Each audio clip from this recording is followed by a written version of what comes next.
یا فی فضل الرمی فی سبیل الله د جهاد د ټریننګ د پاره لګي ټوپک باندې ډزې کې په غشي باندې ډزې کې په بل شي باندې ډزې کې رمی زده کې طریقه زده کې جهاد زده کې ټریننګ کې د هغې څونه فضیلت دی وبه حدثنا وبه حد أخبرنا محمد بن إسحاق عن عبد الله بن عبد الرحمن بن أبي حسين أن رسول الله صلى الله عليه وسلم قال إن الله لا يدخل بالسهم الواحد ثلاثة الجنة يو غشبي الله يو كارتوس دي الله بدري كسان جنت داخلي یو صانعه د دې جوړون کې چې خالص په دې نیت جوړي چې دې باندې به جهاد کیږي مجاهد به کافر وجني نو يحتسب في صنعته الخير طلب کوي په جوړولو د دې کې د اجر او د ثواب دویم کس چې دا په جنت ته الله بي نو هغه امیر چې دا ولي په لار د الله کې کافر پیولي او دریم قسم چې الله به ور کوي چې والممد ممد هغه چاته يقوم عند الرامي فيناوله سهما بعد سهم اشتر کی سره ناس دی لګي د غاړه کوي ولډکې هغه جاجوري ولډکې هغه ولډکې نو دا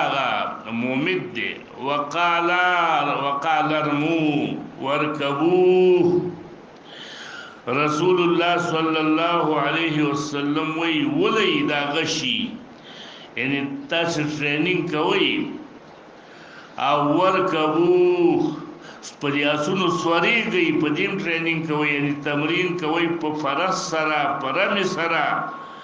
ولا ان ترمو احب الی من ان ترکبو دا چې تاسو رمیز دا کوي دا ماته ډیره غوړه کاری د دینه چې تاسو د اصول شاسواری یاد کړئ ان دا عربي ماته ډیره ضروری کاری ځکه درامي چې ستا یاد دی نو هغه د راکبم د پارم ضرور په کار راځي او د غیر راکب د پارم سره راځي په دواړو د پار راځي کنه نو تمرین د رمي افضل له د تمرین د چانا د فرسنا ولا ان ترموا احب الي من ان تركبوا كل ما يلهو به الرجل المسلم باطل هر هغه شی چې لهو کوي پاغي باندې ځان مشغولي پاغي باندې یو سړی مسلمان هغه باطل له ثواب ته نه ملاويږي دلته داس د کرکټ کوي والیبال کوي دا ټول لهوي دي دلته ثواب نه ملاويږي الا رميه بقوسه مگر کدا تمرین د رمي کوي په خپل لنده سره چې په دې باندې به کافر ولما ټوپک راغسته دي او هغه باندې چلونه یادای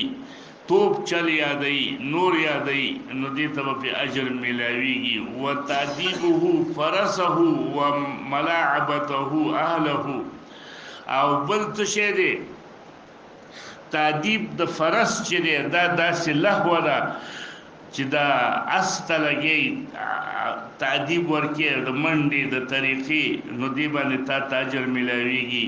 او دریم په دغه شیانو کې چې هغه لهو د سړی دا هغه ملاعبه د انسان دا د خپل کور والا سره د خپل خځې سره فإنه من الحق نو دا هغه لهو باطل نه ده بلکې دا لهو حق د چې په دې کې به تا ثواب ملاويږي په دې درې قسمه لهو کې نو چې نور دې کار نو بار نو اته کرکټ له مزه واده دې کړې د خپل کور کې کېنه د خپل خځې سره نو چې دا غي سره ناس دې وخت یې تا ته په دې اجر ملاويږي دغه ملاعبه باندې عن عقبة بن عامر الجهني عن النبي صلى الله عليه وسلم مثله وعبد حديث عبد الله بن عمر جداد باب رواية دي وإذا حديث حسن صحيح وبه حدثنا عن معدان بن أبي طلحة عن أبي نجيح السلمي رضي الله عنه قال سمعت رسول الله صلى الله عليه وسلم يقول من رمى بسهم في سبيل الله فهو له عدل محرر معنى محرر معتق محررم صحیح دی نو محرر چې شي نو فاعل اسم فاعل صيغه محرر چې شي اسم مفعول صيغه نو د لپاره برابر د محرر دی چې غلام آزادي. قال ابو عيسى هذا حديث صحيح.